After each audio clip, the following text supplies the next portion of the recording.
In this video, I will show you the best solo SMG build for PVE. It also do work great for Dark Zone. I will show you how to set it up, I will explain how it works and how to play it, and I will also show you a solo heroic control point and a little bit of Dark Zone footage just to show you how it works against NPCs in there and also against players in terms of damage.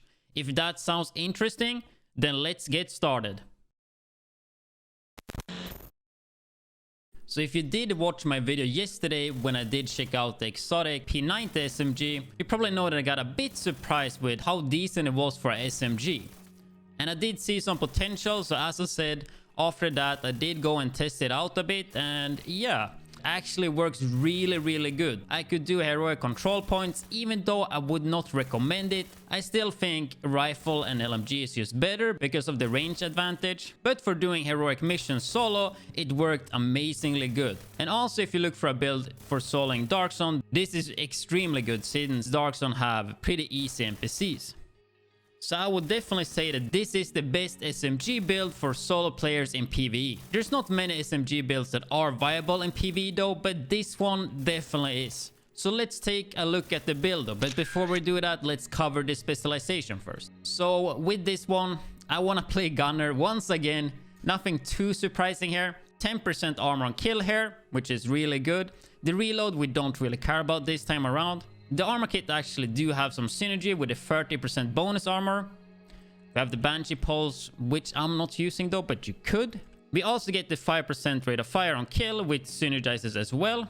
But that's kind of the main points from the specialization. If you do want to play another specialization, feel free to. So with that out of the way, let's take a look at the build. So this is how it looks right now. I still need a better chest piece, and you could actually do some swapping when it comes to the brand sets. So I'm using 3-piece Sokolov, Coyote's mask, and of course the two best in slot for damage, Contractor gloves and Fog sprayers. So something that you could do here is to swap the holster to a Grupo, for example. Then you would get 15 critical hit damage, but all this depends on your critical hit chance on the pieces you have. But yeah, getting a Grupo in there, especially on the holster, because holsters doesn't have mod slot and Grupo comes with a blue, so you want to keep the Grupo in the holster slot then. So yesterday when I covered the Shatterbox, I just went in and tested it. So I tested it with perfect clutch, which actually worked pretty good. Like as I said, that's the best gun to use for clutch in this game. But then after the video was done, I decided to think a little bit more about the build and all that. And I decided to try out the old combo that I did talk about a few days into the patch that I showed you guys, which is Bloodsucker combined with Intimidate. So Bloodsucker gives you 10% bonus armor for every kill, stacking up to 10, and you keep that for 10 seconds. So when you get the first kill, you will get 10% bonus armor. If you get 2 kills, 20. And this stacks all the way up to 100%. So if you have 10 kills, I think you get 100%. So let's say you get 4 kills and they shoot away your bonus armor, and then you get a 5th kill, then you still get 50% bonus armor. So pretty damn strong. And then you combine that with Intimidate, which amplifies your weapon damage by 35% when enemies are within 10 meters, and you do have bonus armor. So really good synergy there, as I said before, and it's a huge damage increase. And this works really well with SMGs because you have to be close, right? So you just want to be in their face and yeah, get the big damage buff there. So that's basically the main part of the build. And if you did not check my Shatterbox video, so the reason why I'm using a Shatterbox for this is because of the insane rate of fire. So if you reload when you have 5 NPCs close to you, 15 meters radius, you can get up to 100% increased rate of fire if you have max stacks, right? If you get a kill, it refills your mag by 50%, so 30 bullets on default every time you get a kill. Which means you're gonna have pretty crazy burst damage, and I mean even DPS if you never have to reload. So running around with 1400 plus RPM, it's really fun, and I feel like this is the only viable SMG for PvE. The downside being though, this only works good in solos because you do need to get kills, and playing in a group you won't get all the kills. And you will notice when you play harder difficulties that you have to hit your shots, because if you miss a bit then you probably won't get that kill on the elite, and then you have to reload and you lose the stacks. So I have 16 critical hit chance on the core attribute, and the gun itself gives you, is it 15? 5% on the scope, 10% on the muzzle, and I think that's it, yeah. So I already get 31% critical hit chance just from the gun. Then add 10% from a watch and that puts me at 41 critical hit chance. So I only need 19%.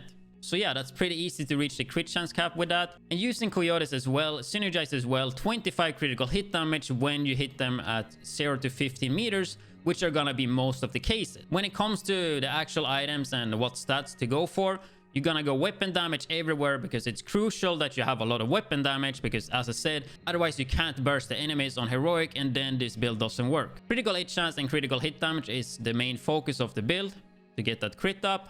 Then we have my Sokolov piece here, which I've been trying to farm better yesterday because 7.9 critical hit damage and 4.4 headshot damage. Not that impressive, so hopefully I get a better one soon. Having some headshot damage, it's definitely not what I'm looking for though, but it works. But if I could have optimal pieces, as I said, I'd probably swap out the holster for a group or for that 15 critical hit damage. But then again, for PvE, I think headshot damage is okay anyway, because being close, you can definitely hit those headshots. So yeah, critical hit damage, critical hit chance on every item. A lot of them are not that good because I don't like SMGs normally, so I haven't really saved that good pieces, I guess. Backpack, weapon damage, headshot damage, critical hit damage. As you can see, a lot of pieces do have headshot damage. Then we have the gloves with the critical hit damage, damage to armor, weapon damage, almost guttural. And Fox sprayers with weapon damage, damage to target out of cover.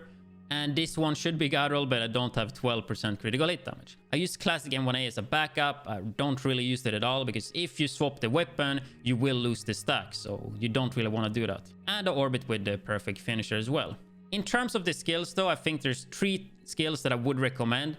For soloing, I always recommend the Revive Hive because even though you know the mission well and everything, like with NPCs doing a lot of damage and especially playing a build like this, you're gonna go down here and there. So having the Revive Hive to save your ass, it's really good. Other than that, I do use a shield. However, the way I want to play this build is to push as much as possible and move really fast. So I try to run as much as I can and then I use the shield when I have to. So you don't run with the shield all the time, basically.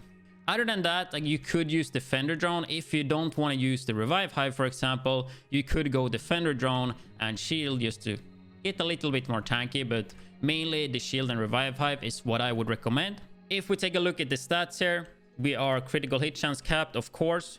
We have a critical hit damage at 171%. Keep in mind some of the stats are a bit higher because of the Keener watch. So that's 171% plus 25% from Coyote's mask, 83% headshot damage, 11 armor damage,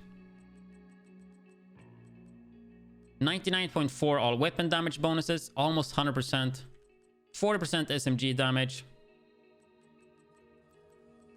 armor being 726k. We have all red, so nothing special there. Same with the health. But I think that should cover the build though. A really fun and actual viable SMG build for end game content. Like I cleared heroic control points, heroic missions, and Dark Zone solo as well. Like it works for everything. But as I said, I would not say it's the best for control point. I did feel at some control points I had a bit of issue. But the last 2 I did were actually really easy. So I guess the more used to the build you get, the better result you're gonna have. Because the first time you play it, it's quite different from the normal playstyle in the game right now. If you like to play fast and aggressive, this is the build. So I'm gonna leave you guys probably with some control point from yesterday's stream, and then I probably show a little bit of Dark Zone as well. Or if I already did that in the beginning of the video. Anyway, I hope you guys enjoyed the video and found it useful. And if you are interested in more Division 2 videos, then make sure to hit that subscribe button. See you guys in the next one. That's full HP.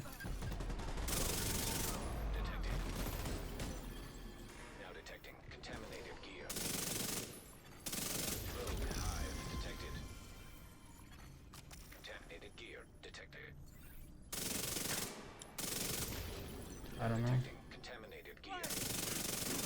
It's kind of hard to see.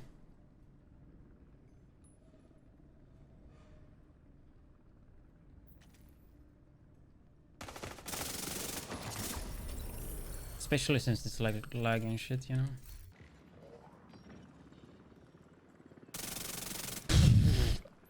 What the fuck? What? Bam, they're hiding, man. They're hiding, bro.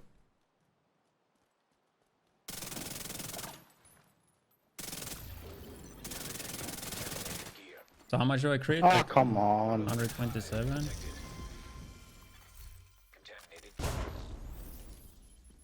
Yo, widdz, what's up? What's up, dude?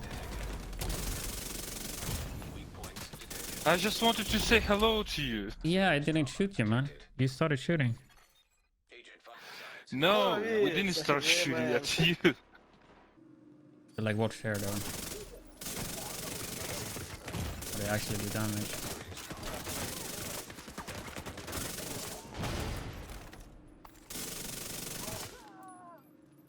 Like, this is when it shines, you know?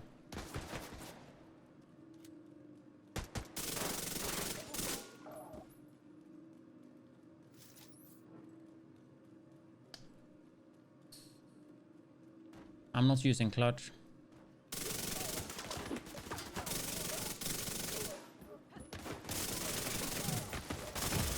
Okay, he's doing damage. Contaminated gear detected. Wait, now it reloaded? I'm fucking confused, dude.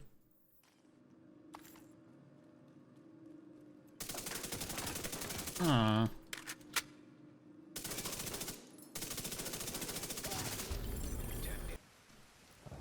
So what? We have 3 stacks. That's not that good.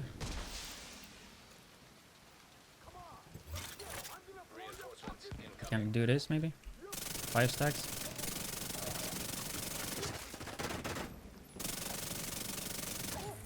So we are pretty close now. This is what you want to be.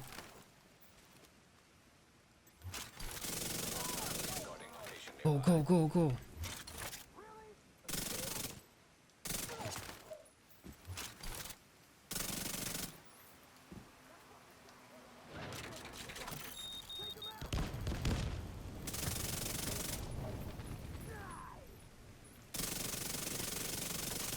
As long as I have bonus armor, I can be this close. It should be fine. Want to kill that guy first. 20 bullets, kill the red one. No! Thought I had enough there. Holy shit, it's so clunky here. Well, now we're gonna get beamed. Can we kill that one before I go down, please?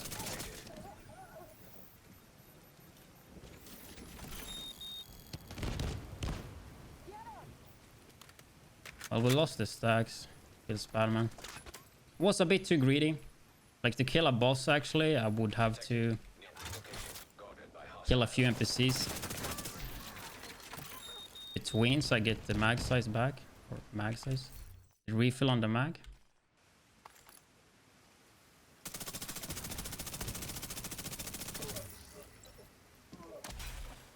I mean, other than that fuck up, it was pretty nice. Dude, where's my boys, dude? Why are they so slow, man?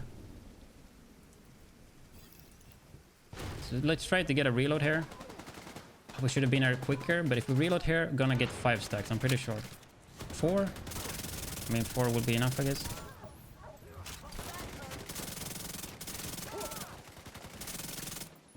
They're doing some nice tanking there. I guess for next wave, we can probably reload. Reload here. 4 again.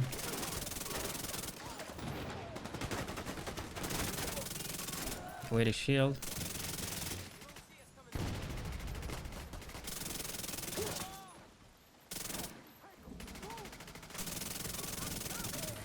Not gonna lie though, those shields are a bit annoying.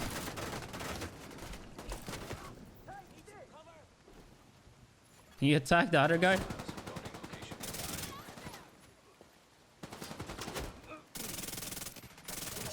Because you want to make sure you hit the bullets, right? Like, you want to connect with most of the shots. Because if you don't, then you have to reload. And you don't want to do that unless there's like 4 or 5 NPCs close. Now we can go for a reload here. This is going to easily be 5 NPCs there. For sure, right? 4 again. Reload again then. I guess only 4. That did not count as a kill.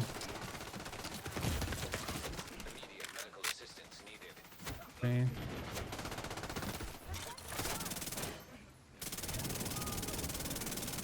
Potato a bit. Almost messed it up.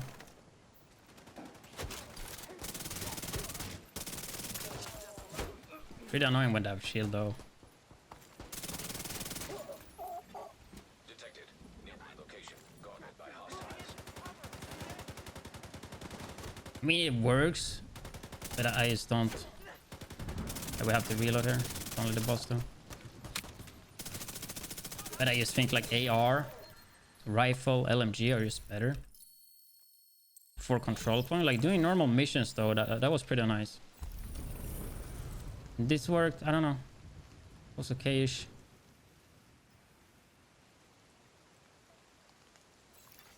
So comparing it to like rifle or LMG, it's fun though.